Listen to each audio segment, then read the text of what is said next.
And now you can see the Backseat Mogul Show in all its video glory on our YouTube page at roughedge.tv.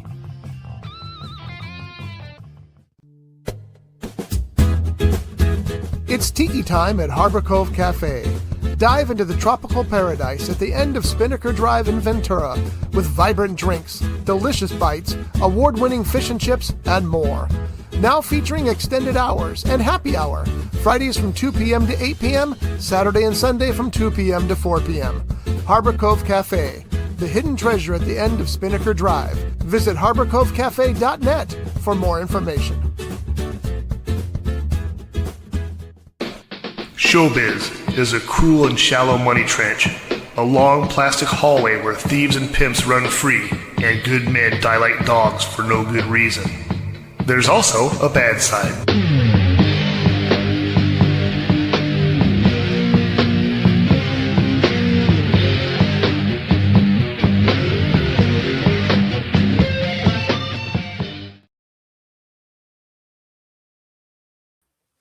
This is the Backseat Mogul Show live here on Rough Edge. I am R. Scott Bolton. I am the Backseat Mogul. And then there's these guys. We got Johnny D.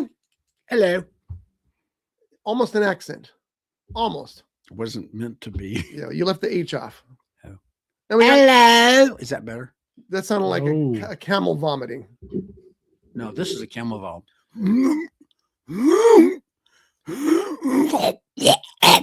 I got a camel story. Good. I want to hear that next. That's Jeff Genet down there in the end. Hello. And we're going to talk about a bunch of stuff today because we got a bunch of stuff to talk about as always. But I got to hear this camel story first. So the behind the scenes of the Lost World Jurassic Park, there was a guy who was talking about how all the dinosaurs, they made the sound effects. They're like, oh, the T-Rex is a mix between a crocodile, a shark, a lion, this and a that and this. It's like 6 animals. He's going through the list of dinosaurs. Oh, the Stegosaurus is this, and this. The Velociraptors are my dog playing with the chew toy. This, and this. And then he gets to the baby T-Rex in the film. He's like, oh, that's just a baby camel. Oh. That's it.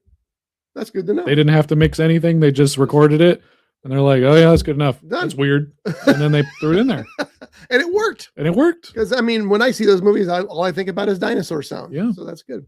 I was watching a guy who does, and I didn't know, I thought this was all electronically enhanced, and maybe it is to a certain degree, but the guy who does the Predator, I don't know what you call it, the voices. The little noise. Yeah. Yeah. And he was on stage talking to the people about the sound effects that he does and things like that. And somebody asked him to do the Predator voice. And I thought, well, he can't do the Predator voice. That's got to be studio enhanced and all this stuff. And he said, it's been a long time since I've done it, but I think I can do it. So he cleared his throat and he got ready, got his lungs all full, and he nailed it. And I thought that was all mechanically created. I didn't realize there's some dude standing there making Predator noises. Mm-hmm. It was pretty cool. I can do a spaceship taking off, a flying saucer. Yeah, you can. So anyway, I can. Yeah. You can also roll your eyes up in your head. You mean like that? Yeah. Which, by the way, virtually everybody on the planet can do it, but John thinks it's cool. Yeah. Go ahead and do your damn sound. I can cut it out later. Okay. You watch your ears, guys. That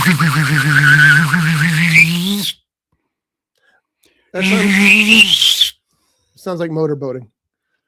No, this is a motorboat. I'm not asking you to do it. I could do a windshield wiper. I don't want you.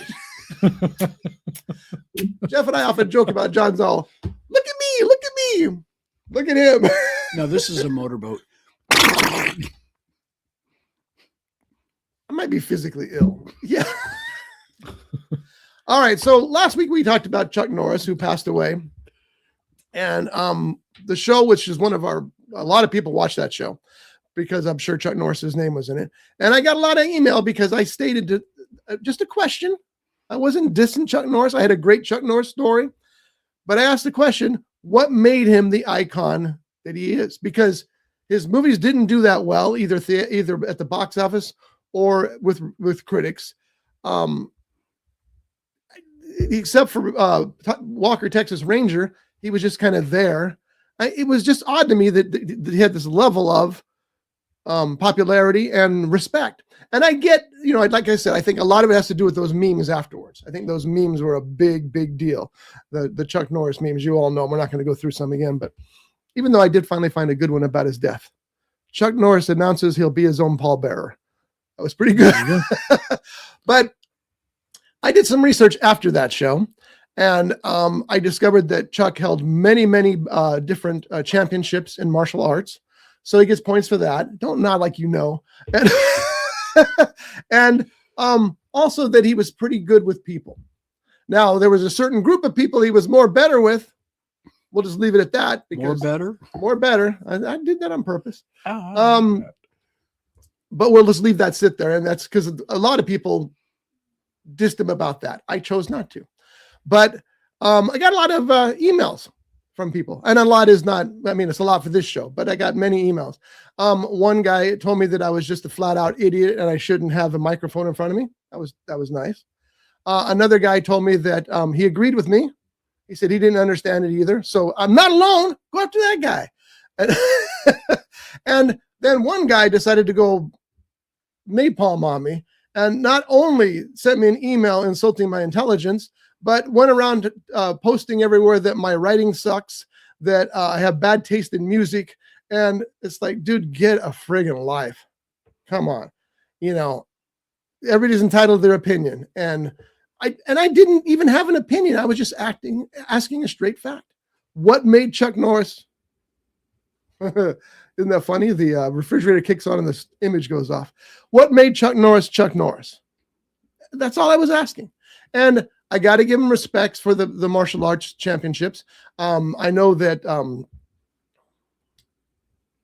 Ms. Casillas, I don't know why her first name is slipped out of my head, in Oxnard, she just opened up a dojo. It's not a dojo. It's a martial arts gym.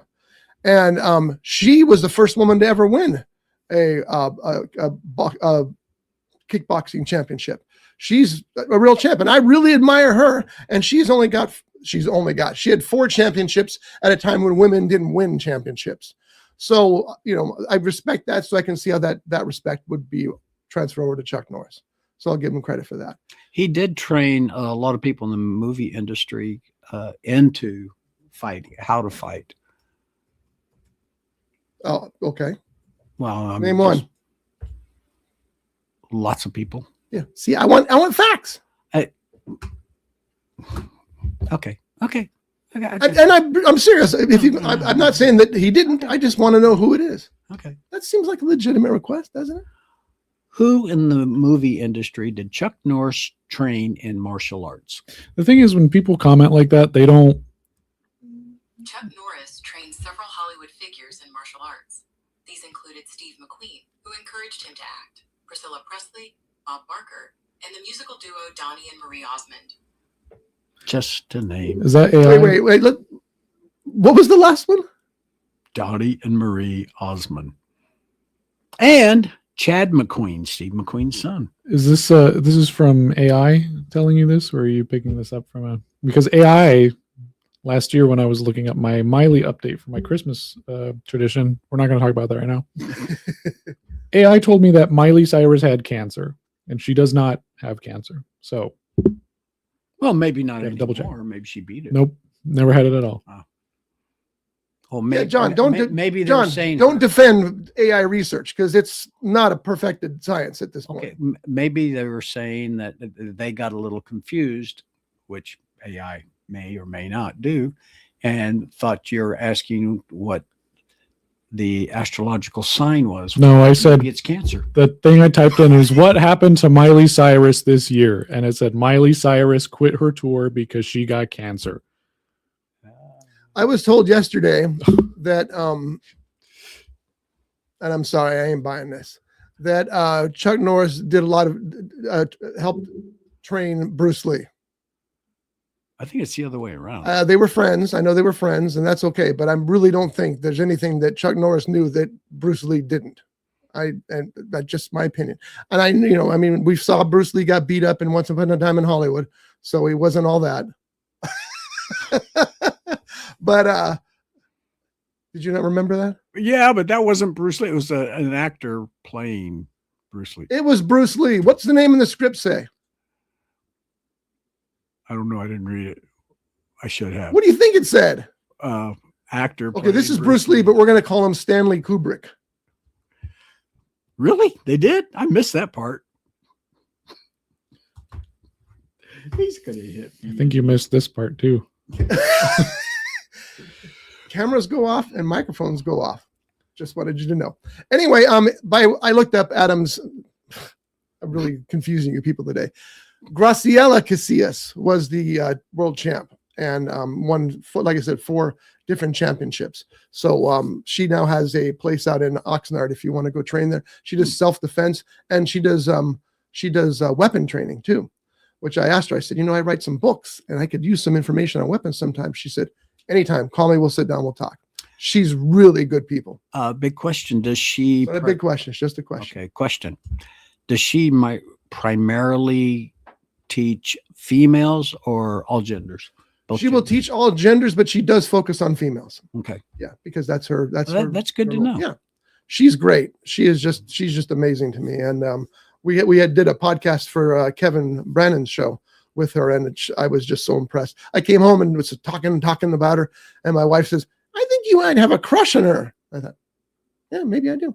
But what's her name again? Graciela Casillas. She's very cool people. Anyway, so that's just the Chuck Norris stuff. I got emails. Very few people agree with me. Most people said I was an idiot. And by the way, you can tone the rhetoric down. You can say you disagree with me and tell me you could answer my friggin' question. Why? Nobody did that. Not one person gave me an answer. That's just how it goes. Yeah. Nobody watches the full segment. They just hear the first word and they're like, they don't listen to the whole context of it. And they just do it. So whatever. Behave. Yeah. Youngsters. Yeah. So anyway, I just had to get that out of here in front because I'm sure I'll probably get more emails now. You know why? Because you are an idiot. That's probably what I'll get. I've never called you an idiot to your face. Well, I've called you idiot to your face many times. I know. I've called lots of people idiots. Some to their faces. Some of them are idiots. Yeah. Yeah. Sometimes, and I feel bad when somebody's not an idiot, but I'm just in a bad mood. Sometimes sometimes it's okay. Yeah. Yeah. Sometimes they've earned it. So we'll start with Jeff this week. Jeff, what did you see? Not an idiot. Well, should ask my wife. What did you see this week, sir? Well, I binge watched the rest of Firefly and I finished off with Serenity. Serenity being the movie that tops off Firefly. That show was great. I knew you'd like it. So sad that it ended. I thought that show could have gone on and on and on because it's a character-driven show. Like you could have put those people in so many different situations, and I loved all the characters, even the unlikable ones, which there weren't many. I want to know more about all the storylines that they left undone. The movie was like, I was a little weirded out by the movie because it's so different tonally, like from the show. Like it's like, oh, they put money into this. That's crazy. Yes. And that's the difference between that movie and other movies made from TV shows. A lot of times they feel like extended episodes of the TV show. That felt cinematic. Yeah. Yeah. And the effects and everything like was insane with all the Reaver ships in it. I was like, whoa, it's crazy. And did you agree with me that it kind of wraps everything up nicely?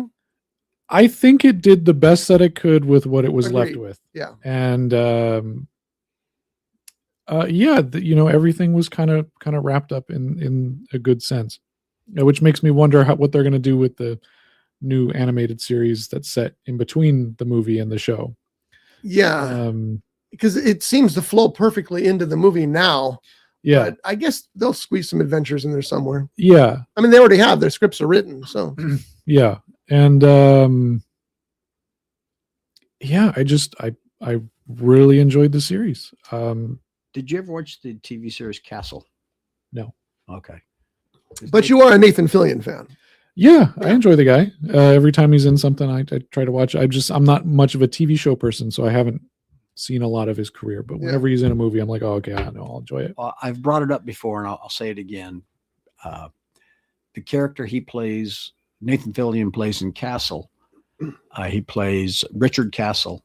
And one of the episodes he did, it was their Halloween episode where he and his daughter are going to go to a party or whatever. And she's trying to decide what she's going to go as. And he comes out of his bedroom in his costume, and he's dressed as Captain Maul from Firefly. And he may have said something like too much. And she looked at him and she goes, "You've done that," or something like that. And they've done that, something like that. And he goes, "Yeah, you're right." And he turns around and goes back in the other room. I mean, it was a nice little tie-in. Castle was a good series. It ran a lot of years. He played a writer who gets involved with he wrote crime novels. Yeah. Then he gets tied up with the police department out there. It fizzled out. I think the ratings were falling, but the ratings were probably falling because the rumors had it that he and his co-lead were fighting violently. They did not like each other at all. And they were the love interests. So that's a little tough to live through. Right. And plus it had one of the worst endings of all time. Yeah. This I'm going to tell you what it is just because you don't have to watch it. They go into this room where the bad guy's at, and they've got him cornered. They got their guns drawn. He's got his gun drawn. Or maybe he doesn't even have his gun drawn. He reaches over and he pulls the switch, and their guns fly up and stick to the ceiling. And he's all, "Oh, that's a super powerful magnet. It ripped them right out of your hands." I'm like, really? A super powerful magnet? Where'd that come from? It's just so stupid. It's like, God, you guys couldn't have come up with something better. How about, he's got a thug in there with him and knocks the guns out of their hands, not a super powerful magnet. And that was just one example of where they went wrong on that. But I think they just wanted, let's just get this crap over so we don't have to deal with each other anymore. And one of the things I liked about it, the character Richard Castle, Nathan Fillion as Richard Castle, would do book signings because there was 2 or 3 different authors that would write the story. Yeah, there were actual books in stores by that character. And when you got the book and you look at the sleeve, it's got a picture of Richard Castle on Nathan Fillion. Oh, wow. And he was signing books at these book signings as Richard Castle. So they weren't very good books. I tried. what else did you see? Are we done with Firefly? I'm sorry. The tie-in with the Halloween thing. So I do apologize No, you're good. for interrupting. So Don't tell him he's good. It's all good. It's all right. Okay. It's all right. That's what we do here. Yeah. Yeah. Are we done with Firefly? you're not going to find Huh? Let me just say this. I really loved the direction that the weapon went in. Her whole arc was Oh, yeah. pretty cool. Yeah. Especially that last episode, too. Yes. You were like, what? And then you find out the twist, and it's like, oh, okay, that's cool. And there's an iconic scene I won't mention here. We'll talk about it off air. That it brings tears to my eyes every time I watch it. Oh, we're talking about that scene? It's in the film. Yeah. Yeah. Okay. Probably we're talking about the same scene. I was going to say that was so sudden and jarring that it didn't hit me for a couple of minutes. And then once it was, I was just like, oh no. Yeah. Anyway, good stuff. Nice. But and hopefully we got more coming. I haven't heard anything new about financing or anything like that. I just know that Firefly's popped up on a couple of streaming services. Couple? Yeah, because it's licensed out. And it's climbing the charts. Yeah. So people are watching again and they're commenting in the tweets that those guys post get hundreds of thousands of likes. So maybe that power is going to lead to them finding some financing. And here's what I'm hoping, that the animated series is just a test. Like, can we keep going with this? This is going to be less expensive than doing a live action. Right. Because I'm thinking the show, while it did have a lot of action, the stunts weren't very like crazy stunt heavy. Not anything that they weren't already doing in their shows like The Rookie or whatever other shows that they're on. So I feel like at their age, with the stuff that they're doing right now, they could easily transition back into that if the animated series does well enough that maybe they want to continue it. Yeah. But would you want to see it as a another series about the Firefly cast, or a standalone movie, like a movie after Serenity? I think there's certain, like I was talking about earlier, there's certain things that are character driven as opposed to story driven that they could extend it out and be as long as it wants to be. I think that they could get away with a series and I'll be there for the whole thing. And I probably won't get burnt out about it because I wasn't burnt out during this. I mean, I watched the whole thing in a week. In order. Well, right. But like for example, The Mandalorian, that was story, right? They had a point. We got to get Grogu to where he belongs. And then once they finished that at the end of season 2, it was like season 3 came out and it was like, well, I don't know what we're doing now, you know? So there's endless possibilities if it's character driven as opposed to story driven. So, and they're great characters. Yeah. Well, Nathan Fillion and I always mispronounce her name, Marina Baccaria. You're close. They both have currently TV series. And so does Gina. Gina Torres is a TV series as well. She's in that firefighter show. Yeah, something like that. Yeah. Oh, okay. Which was at Nashville 911? I don't remember which one. I just remember, oh, well, there's Gina. Yeah. Okay. Yeah. That's the problem. That's why they're doing the animation instead of those, because those guys are all tied up. And Alan Tudyk is, I mean, he's doing this, that, and the other thing. Dude's on fire right now, man. Winning awards right and left, yeah. and deservedly so, by the way. So, and I hate to do sides, but I'm going to do a side anyway. I love the fact that he came up with that line in the Superman movie. Oh yeah, he's Superman tells him number 3 is a fine name, and he goes, so is Doug or something. Yeah.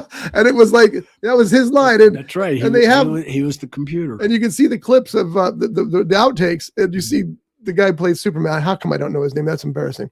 He just laughs. He's like, no, okay, we got to do that again. Yeah, Alan Tudyk's amazing. Oh, and his voice is the robot in the Star Wars. All you need is Resident Alien. God, I love Resident Alien. He was great. Yes. Have you seen Resident Alien? Mm-hmm. You would love it. Alan Tudyk, Unleashed. Mm-hmm. It's a blast. Mm-hmm. All right. So what else did you see out there? We all saw Ready or Not 2, so I will skip that. And I saw Project Hail Mary. Okay. Last night at 10 o'clock. The Late Show. Yeah. Especially for a 2-hour, 40-minute movie. Yeah. With half-hour previews. Yeah. I really enjoyed it. I wasn't sure from the trailers because sometimes those kinds of movies, they're like, I didn't really care for The Martian. Oh, really? Okay.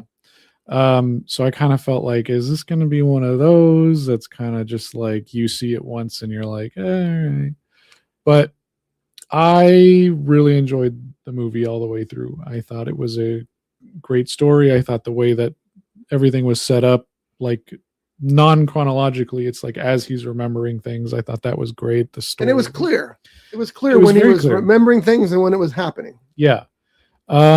Loved the story between those two characters. I won't give much away. I thought it was great. And then that whole, I think, last quarter of the film, perhaps maybe the last 15 minutes, I thought it was just gonna end before all that, and then it just kept going a little bit. So with true conflict and drama. Yeah. It was a great, you said great little movie. Martian is the creature, the I don't want to call him an alien because they're both aliens. No, he's talking about the film The Martian with Matt Damon. Oh, I'm sorry. By the same author. Andy Weir wrote both books. Yeah, which I didn't really. I see what you mean about The Martian. I like The Martian. I mean, it did win the Golden Globe for Best Comedy. But it's the kind of thing you're going to watch once. Yeah. It's like, it's not fun. Like this movie, I think I could watch this endlessly. Yeah. It's just fun. And I love the fact that they knew that the alien wasn't the story. Mm-hmm. And they showed us the alien 4 or 5 weeks ago. Oh, here's our alien. You know, most of the time, it's under wraps until that day. No, it's like, here's our alien. He's a character in the movie. So you didn't have to worry about what he looked like or how he'd act. You saw it. Mm-hmm. And I think the other thing that I love about this movie because everybody's talking about there's no more movie stars anymore. Yeah, Ryan Gosling is a movie star. That dude, not only does he nail it in that movie as an actor, because half the time he's there with a puppet. Yeah. But he's just got screen presence that's unmatched. It's just so dynamic. Yeah. And that's a movie star. And, a little mad you people didn't go see The Fall Guy because it was really fun. Yeah. And I loved that movie. Yeah. Fall Guy. It was was good. great film. But it tanked. It's like, why? It's so much fun. I think, and I'll tell you what, I think it was the title, The Fall Guy. I don't think that I know John knew what The Fall Guy was. Did you know what The Fall Guy was before you saw that movie? No, not until you guys mentioned it on the show. Yeah. So that was I think that's part of what hurt that movie. And I was a little worried about this movie because when I mentioned Project Hail Mary to my wife, she goes, Ryan Gosling did a football movie? I can understand that. Well, of course, that's where the term comes from. But I was hoping that not too many people would read that.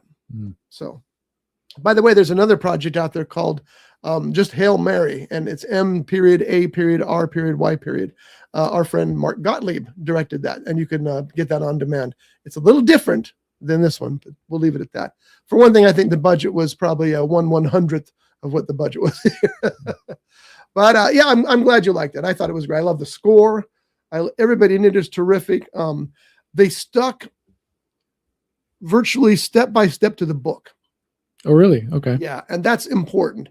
I think a lot of times, and I've had this conversation about my experiences, where you go in to pitch something and we're going to change this. It's like, there's 40 million books in print and you're going to change that? Mm-hmm. You know better than this guy who sold 40 million books already? It's silly. So these guys were smart. They adapted it to be a movie. The science in the book is almost overwhelming. I mean, I read every word, then I'd finish and go, yeah, I got no idea what they're talking about. In the movie, we have to do this to this. Okay, we did it. Perfect. Just move on, and it just flows. It's such a good film. And I hope it looks like it's only going to drop about 40% this weekend for a blockbuster is stunning. So let's hope it keeps running. Oh, and just so everybody knows, as much as I wish that really was me, that was not me up there. That's me up there. That's not me up there. That's me up there. Stop. You're literally him. Okay, so we agree on that one. And then what else did you have? Ready or Not 2? Or do you want me to talk about the Hannah Montana 20th anniversary special? Go ahead. Why not? Yeah. Okay. I sat down with my wife and I watched the Hannah Montana 20th anniversary special. Was your wife a fan before? We both were. Oh, you were? Okay. Yeah. Okay. Yeah, my sibling watched Hannah Montana a lot when we were younger. So because when I was a kid, I watched everything. I watched Hannah Montana too. All the way up until the movie. I think they stopped the show after the movie. Because I was in middle school when they put the movie out. But anyways, I was excited to see what they would do. I heard that it wasn't like an episode, like a lot of the Disney stuff has been rebooted into their own shows, like, oh, where are they now? And they just kind of fall off after one season. But I thought, okay, this is going to be like a one episode special of what the characters are doing now. It wasn't that. I kept hearing like, oh, it's an interview thing. It's an interview thing. Oh, but she's Hannah Montana in the interview. Okay. But then she's not. So we sat down and we watched it, and it was just her, Miley Cyrus, talking about the making of the show. I apparently was just kind of thrown together last minute because a lot of people were asking her, like, are you going to do anything? And she's like, yeah, but Disney didn't have any plans to do it. So people started calling her like, what are you doing? Well, I don't know. Like, let's figure something out. That's weird. So they kind of willed it into existence. And it was, this chick just interviews Miley Cyrus about it. Miley Cyrus rambles on about the clothes and stuff, like the different sets. Like it wasn't, it felt very weird. And they also didn't have many of the people who were on the show in this thing. It was last minute. And like Selena Gomez showed up, but Selena Gomez was like only in a couple episodes in the show. Her parents were there, of course, but like no one else was. None of the other main characters. And then yeah, it was just a little odd at points. Like, it was nice to hear about how that show has affected her now, like how she looks fondly upon those years now and stuff like that, and different little things. But I like behind the scenes stuff like that. Yeah. But yeah, like the guest appearances just didn't really make any sense. Like Chappell Roan shows up at the end, which probably like not a good time for Chappell Roan right now. So that was a little weird. Like that didn't make any sense. She was rambling on about something. I'm like, what is she even talking about right now? So, yeah, I watched it. Yeah, it sounds like one of those projects where they just did it for the exploitation reasons. Yeah. It's like, hey, this is a big thing. Let's just get her name out there again and whatever. So yeah. And maybe they're going to reboot Hannah Montana and have. That's what I was just thinking of. Yeah. Which would be stupid. It's one of those things. With Create somebody else. You can do it. Yeah. I was going to say they bring in a new young girl to play Hannah Montana. Well, that's what they did with, like I was saying, the other shows like Boy Meets World. They did one where it's like, oh, his kids now. It's called Girl Meets World, and then it went for like a season and a half and that long. fell off. Yeah, Sabrina Carpenter was in that show. Oh, anyways, and then That's So Raven came this back. Is a perfect moment. Ask John who's Sabrina Carpenter. Yeah, John, who is Sabrina Carpenter? Sabrina Carpenter is Mr. and Mrs. Carpenter's little girl. I just had to do that because he's always challenging Jeff on, you don't know who that is? Oh my God. But I knew he wouldn't know who Sabrina Carpenter is. Chappell Roan is? Did I or did I not nail who Sabrina Carpenter is? You did not. Not really. Her parents. What does she that's do not their for a real name. profession? Sing, act. Okay, well, other things. That's a broken clock's right twice a day. But then That's So Raven, they brought that show back where it's like her kids are psychic now. It's like, I don't even think that made it through a season. So I could do without like, oh, Hannah Montana's kids or I don't know, Jesse New Jersey. I don't know, some weird name. Like I don't really care for that. Well, you remember the TV show Full House? Yeah, Then Fuller they came House. back with Fuller House, and how long did that last? Long time. 4 Yeah. seasons. 4 seasons, I think. 4 or 5 seasons until Yeah, it was very popular. until what's her Surprisingly. name went to jail for she paid people under the table for her kid to go to school or something. Oh yeah. That'll do it. Yeah. That'll So do that it. got the show canceled. That Was she the one that cut and pasted her kids' pictures on the boating team? something like that. I don't Like, know. wait, you literally cut and pasted your children's pphoto on a boating thing to get them into college? And you don't think that's cheating? Yeah, it was something like that. Yeah, and then there's what was her name? Well, okay. Moving on. All right. Well, there was another actress who she spent some time in jail also for the same. It was the same. Yeah, I know who you're talking And about. I can see her plain as day, and I can't think of her name. She's great. Oh yeah, she's a fantastic. She's fantastic. She's a really damn good. Pardon my language. She's a good actor.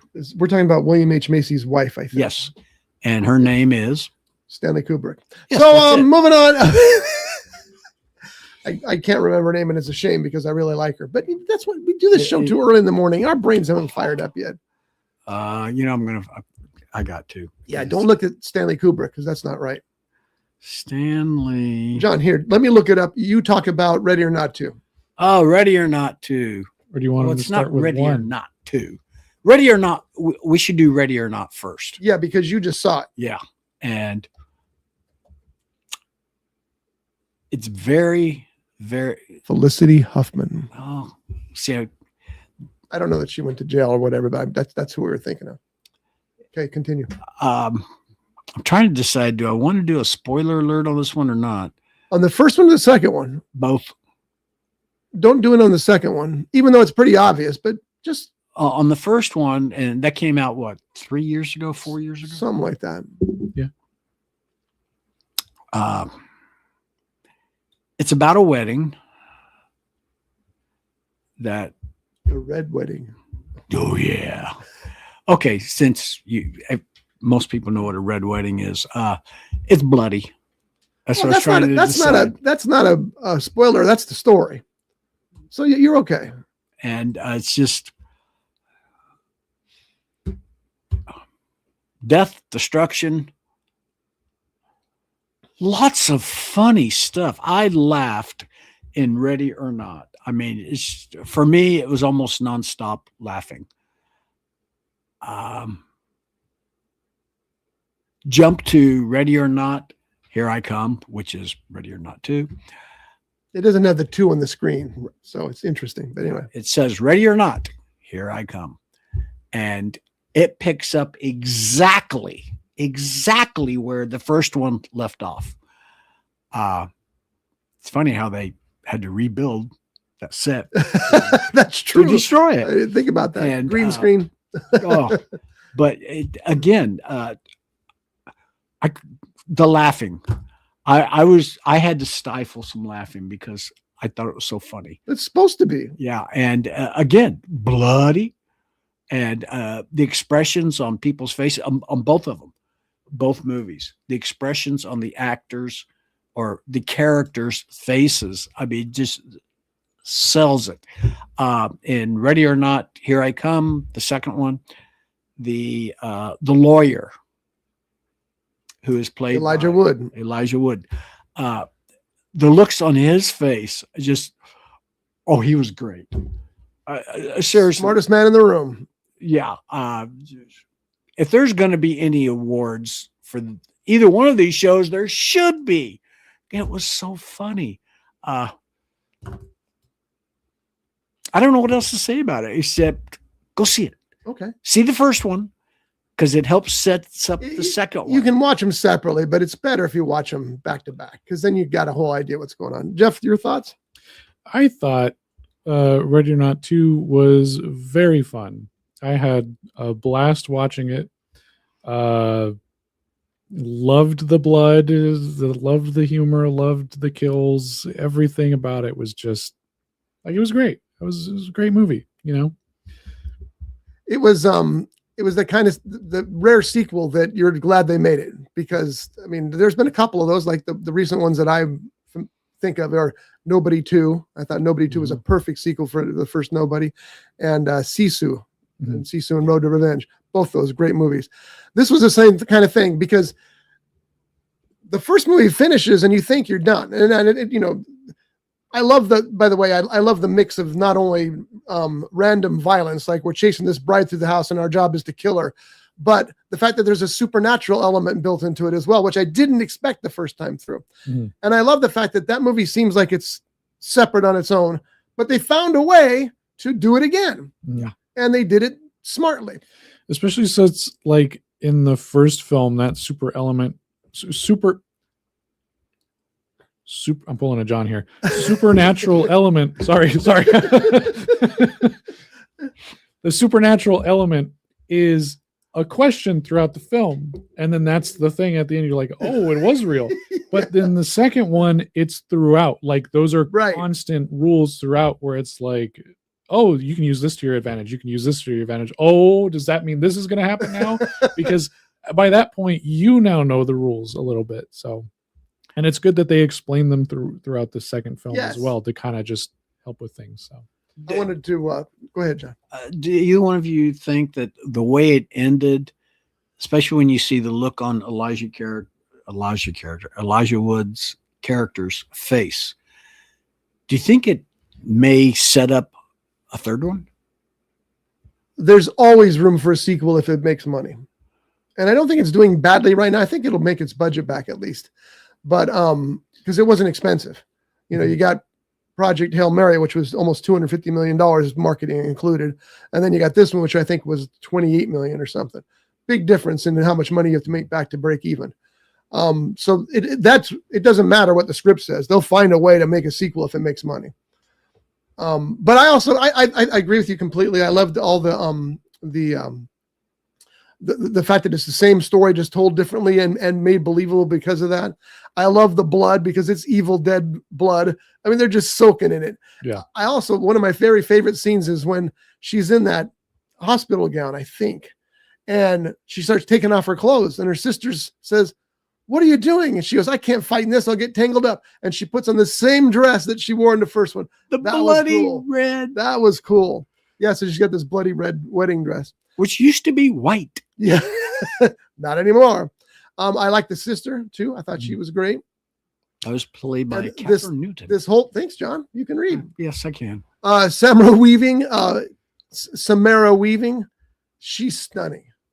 She is just stunning. John thought it was Margot Robbie. Margot. When I first saw the picture on the Ready or Not disc, the Jewel, I at first thought that was Margot Robbie until I read it and go, oh. I read an interview with Samara, and she said that she and Margot are very good friends, and that they and their husbands go out a lot.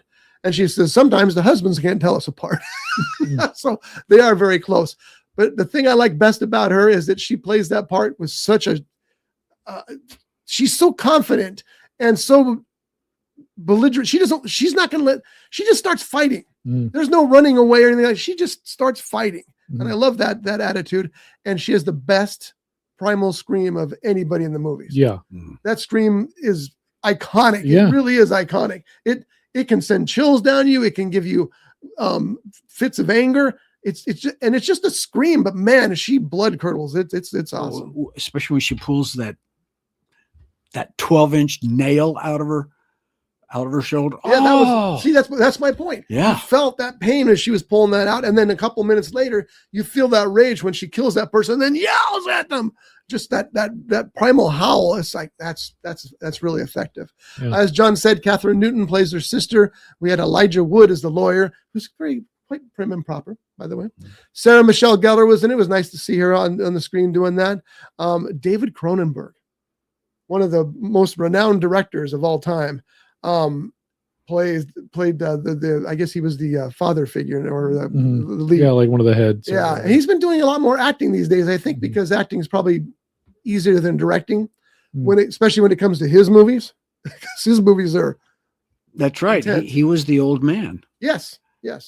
I like the way they have a scene where he's watching a news footage of war. He picks up the phone. He says, okay, it's ceasefire time. Ceasefire. And breaking news, the war's over. Yeah. And you said Sarah Michelle Gellar. Yeah. And the actor who plays her twin brother, who was he was a, when you first see his character, he's like, okay, I don't want to say he's dim-witted, but not slow, but just didn't seem like he's not up to her par. Exactly. He was the dumber of the two. Boy, did his character change. Yes. And I cannot pronounce his last name. It's Sean Hattatsi. Is that him or is it the other guy? Because there's several Danforths on there. No, Sean Hattatsi right played Titus. Sean? Okay. Yeah. Oh, Titus, that's right.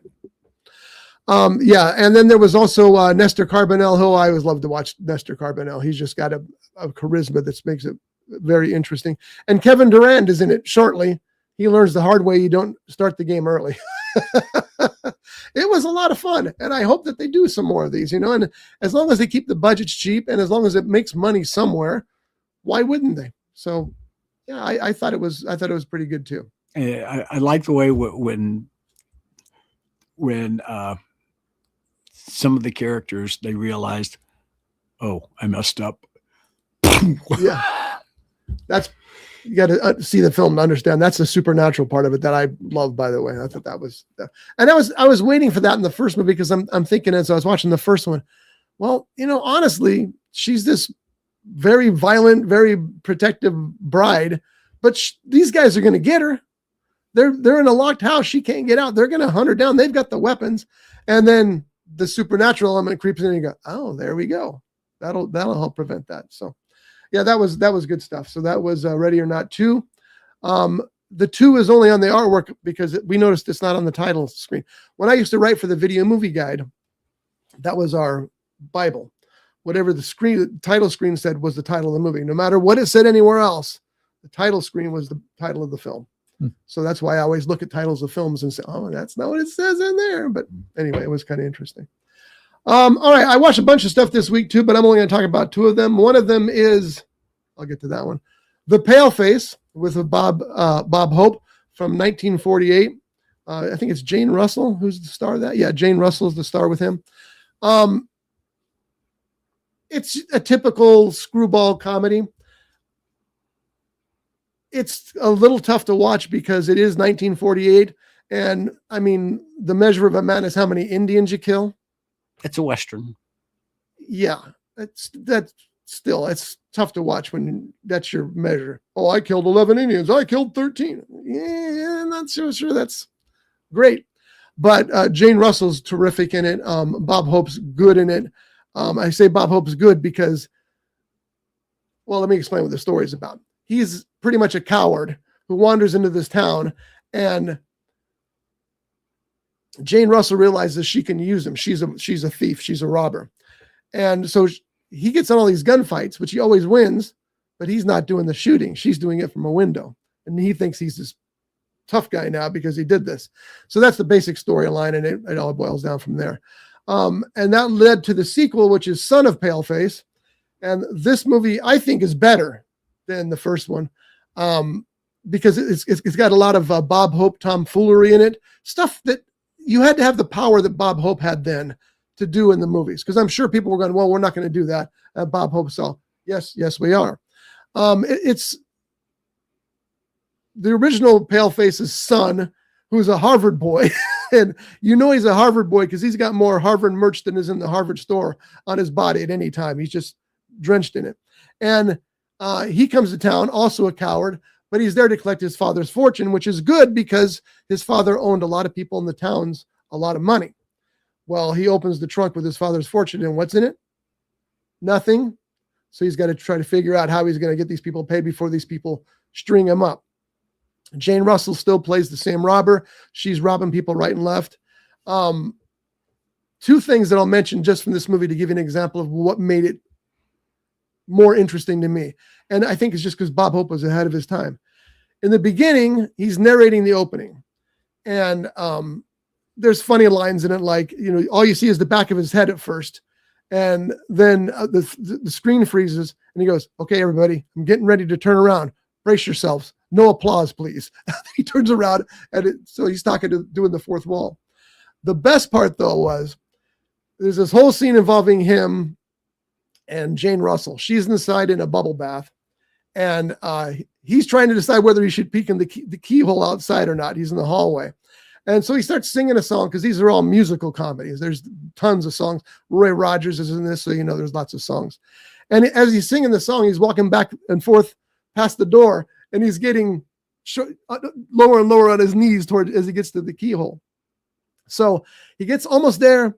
He knocks on the door. He calls out to her. She goes, don't come in. I'm in the bath.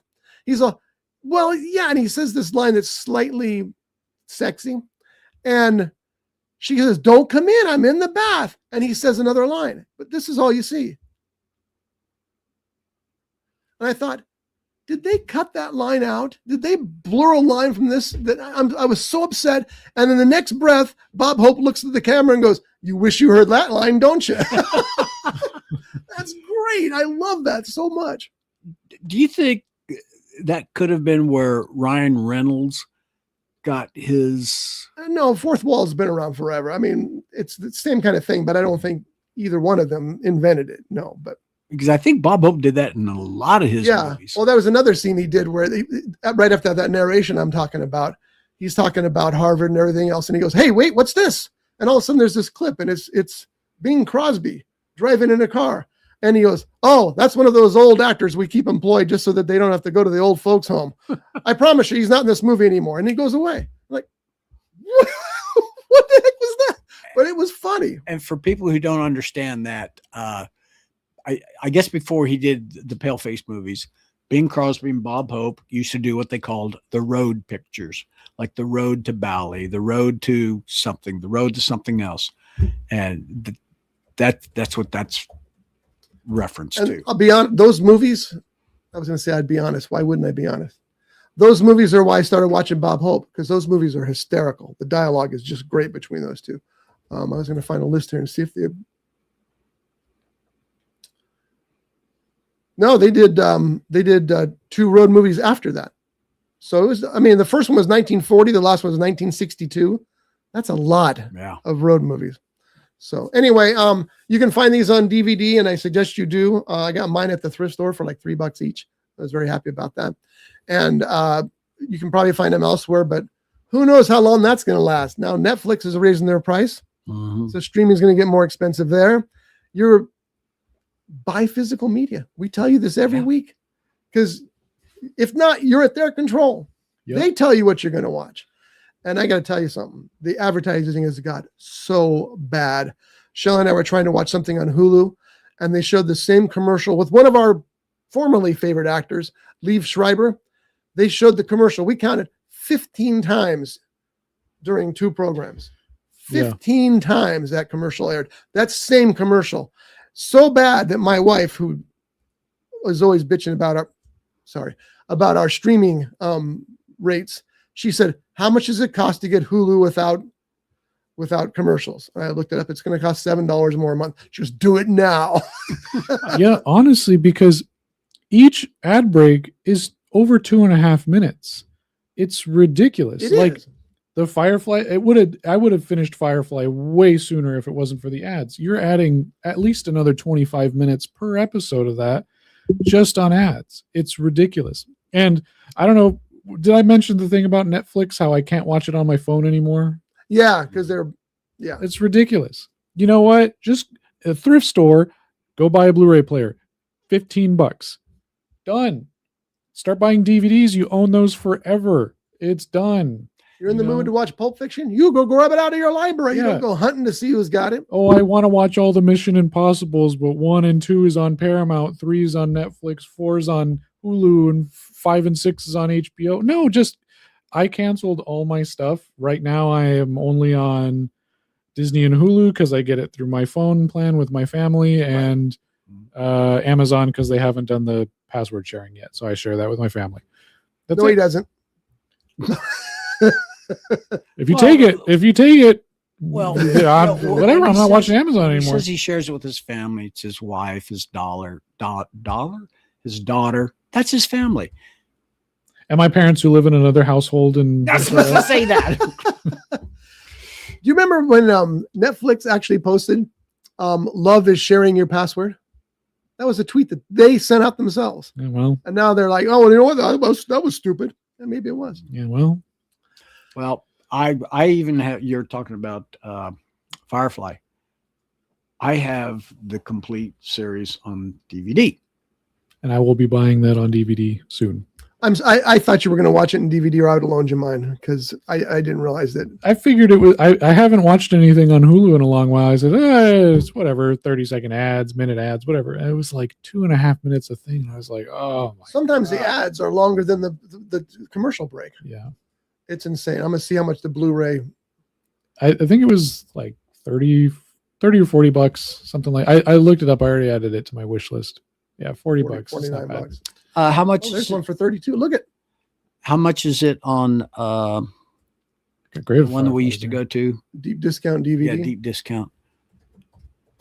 Deep discount DVD used to have the best prices on the internet. Nah, not so much these more. They still have free shipping? Well, it used to be. I don't know if it still is.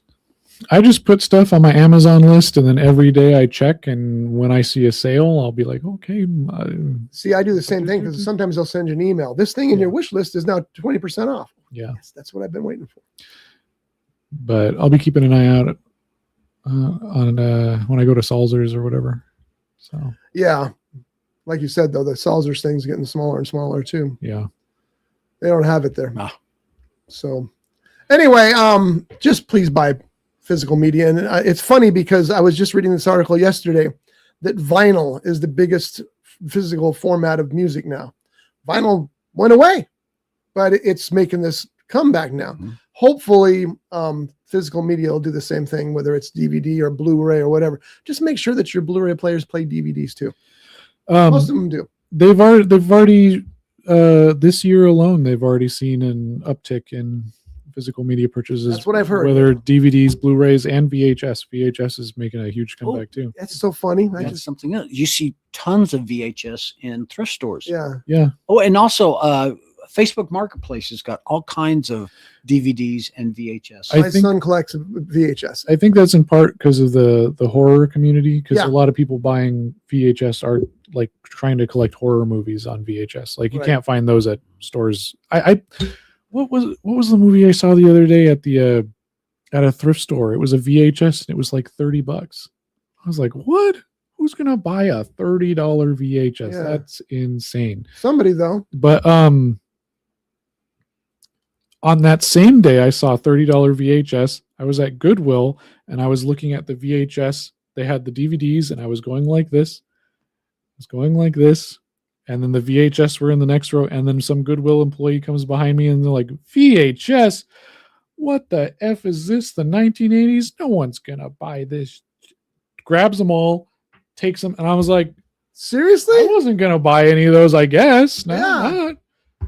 So my understanding is that people, like you said, VHS is making a comeback. My son has a big and I think you're right. I think it's the horror movie community that did that because that's mostly what his collection is. But he's got a huge collection of VHS. Myself, I don't like VHS.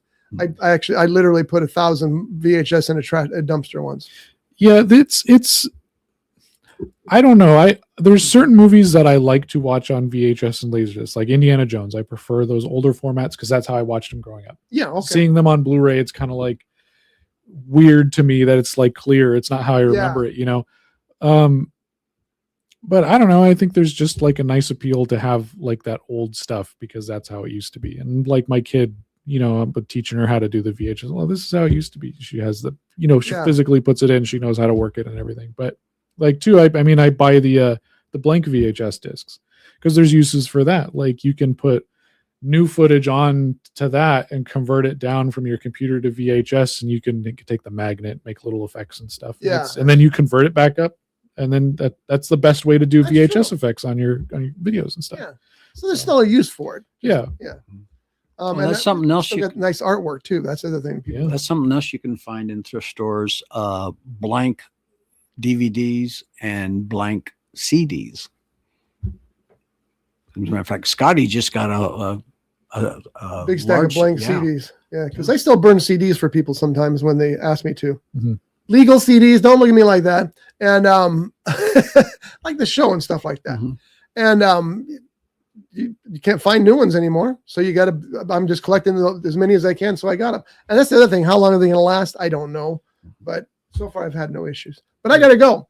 So let's call it a day here. So something else. I told you every time. Monday is They Will Kill You. Wait, what? That's Who? The movie Where? That's the movie we're going to go. Who's going to kill me? Everybody, if they see this. Oh, I got. Are you interested in They Will Kill You at all? Have you seen the trailer for it? I've seen the trailer. It looks like an artsy version of what it really does. Yeah. So I don't know. We'll see. We'll see if I see it. That's my choice for this week. There's a lot of stuff. You know, if you don't go, if you are doing streaming and you do have Amazon Prime Video, it's got some good stuff on it. There's good stuff on every streaming network. You just got to find it.